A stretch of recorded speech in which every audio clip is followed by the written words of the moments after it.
She said taking a week apart would help us grow. Those were her exact words. Calm, deliberate, like she had practiced them in the mirror 100 times. But by the first day, I realized something brutal. I wasn't waiting anymore. The moment the door clicked shut behind her, the silence in the house felt like a joke. Our place still smelled like her shampoo. Her perfume clung to the pillows, but it felt like she had already been gone for years.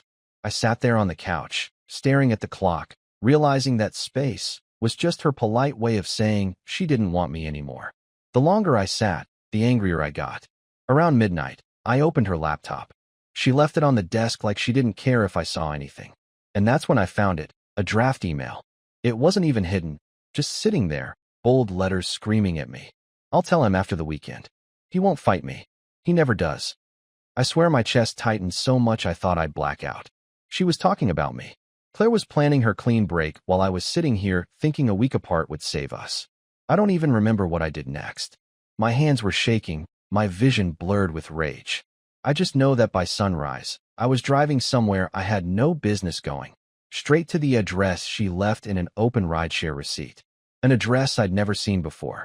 And that's where the first day of our so-called week apart turned into something I'll never forget.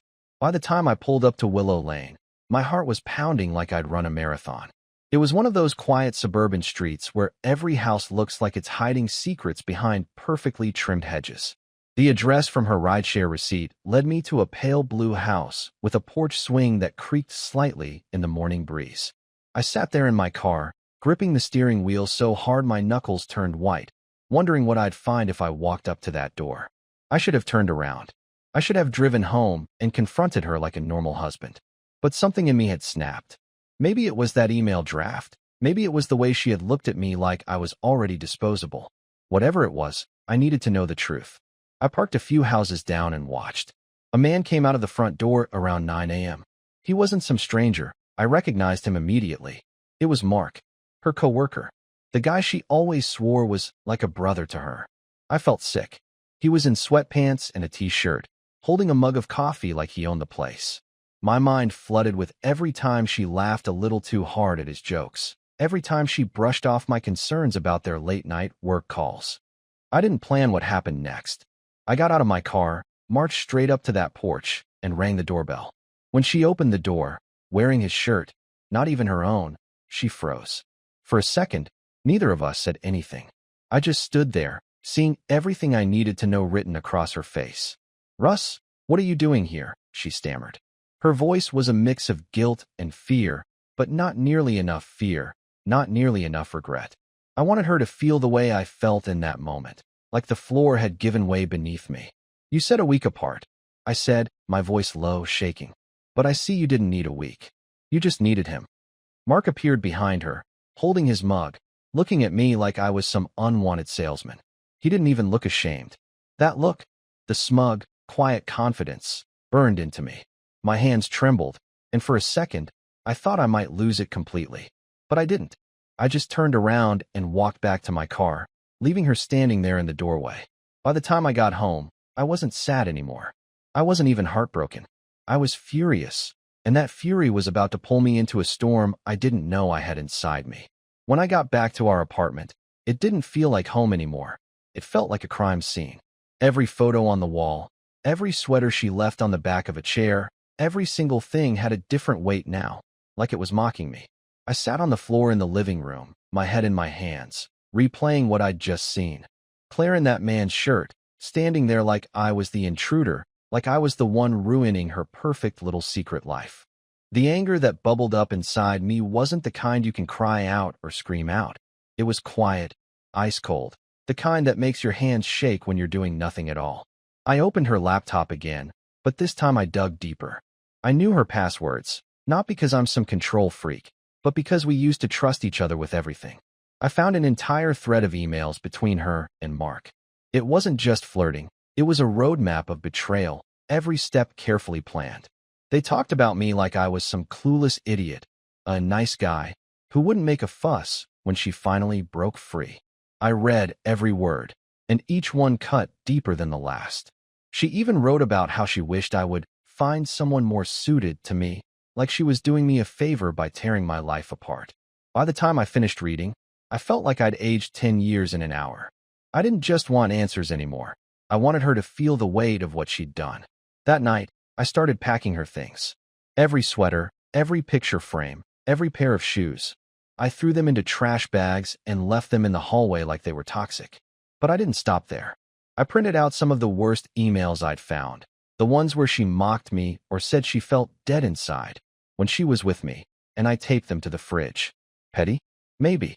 But I wanted her to walk in and see her words staring back at her. I couldn't sleep that night. I sat at the kitchen table with a glass of whiskey, staring at my phone, half expecting her to call. But she didn't.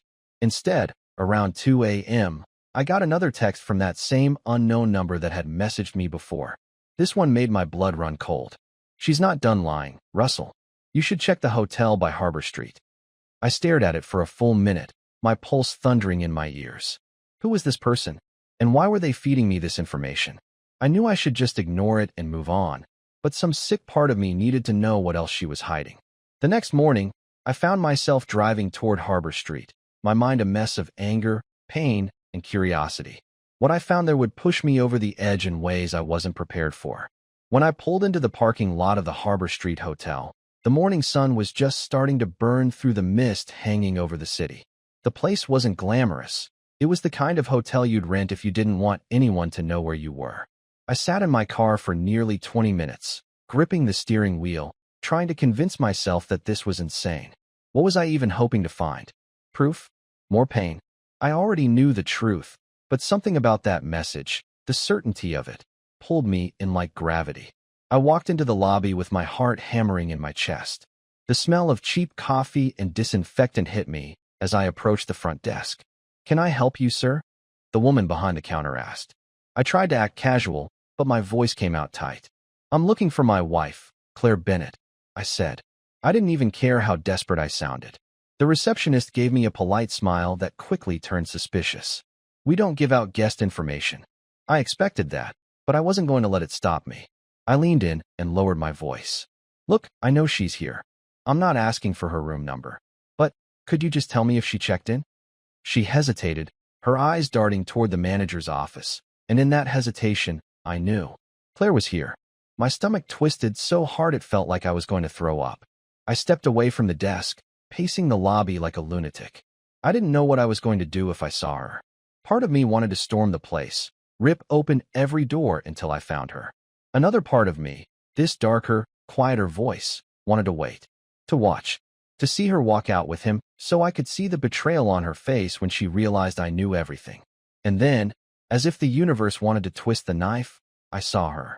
Claire walked out of the elevator with Mark, both of them laughing about something, their arms brushing like they were teenagers sneaking around after curfew. She was wearing that same red dress she'd packed, her hair perfectly done, like she hadn't just left her husband to rot. I froze, standing half-hidden behind a pillar, watching them like some ghost. Mark put his hand on her lower back as they walked toward the parking lot, and that tiny gesture, so casual, so familiar, made my blood boil. I felt like I was going to lose it right there in the lobby. But I didn't. I waited until they walked out, and I followed them at a distance, my hands shaking on the steering wheel as I trailed their car. I wasn't even thinking anymore. I just knew I needed to see where they were going, what else she was hiding from me. The road ahead of me was blurry with anger, and I had no idea that following them would lead me to something far worse than just cheating. I followed their car for almost half an hour, my pulse a steady throb in my ears, my mind caught in this strange fog where everything felt both razor-sharp and completely surreal. They didn't drive to some romantic hideaway or cozy restaurant. Instead, Mark's car pulled into the back lot of a weathered brick warehouse at the edge of town. The building looked abandoned, its windows dusty and streaked, the kind of place you'd expect kids to dare each other to break into, not somewhere for whatever this was. I parked far enough back to stay hidden, but close enough to see them step out of the car. Claire's laugh echoed across the lot as Mark unlocked a side door with a key. A key. My stomach churned at the familiarity of it, like this was their secret spot. She disappeared inside with him, the heavy doors swinging shut, and for a moment, I just sat there gripping the steering wheel, breathing hard.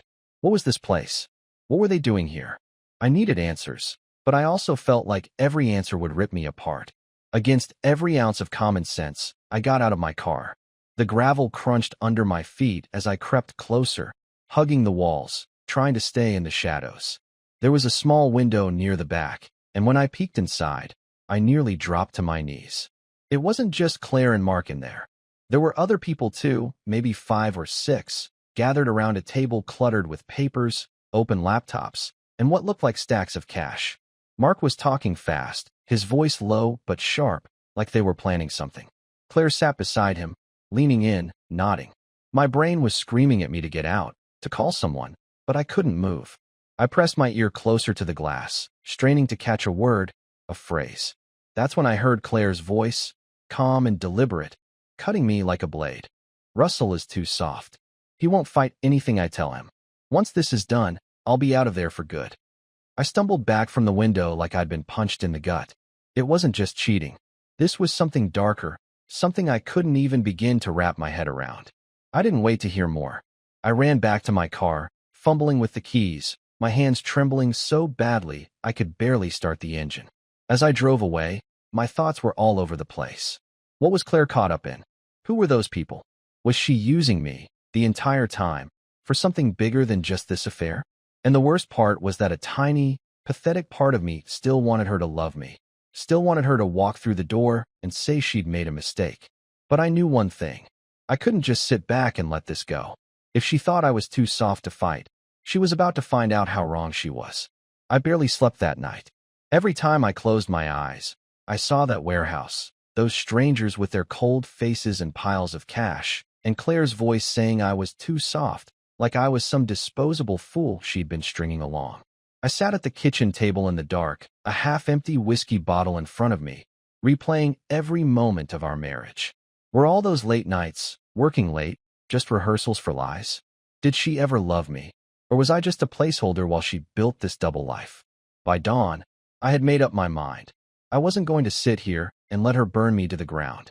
I was going to find out what they were hiding, even if it meant tearing myself apart in the process. I started by digging through everything she left behind.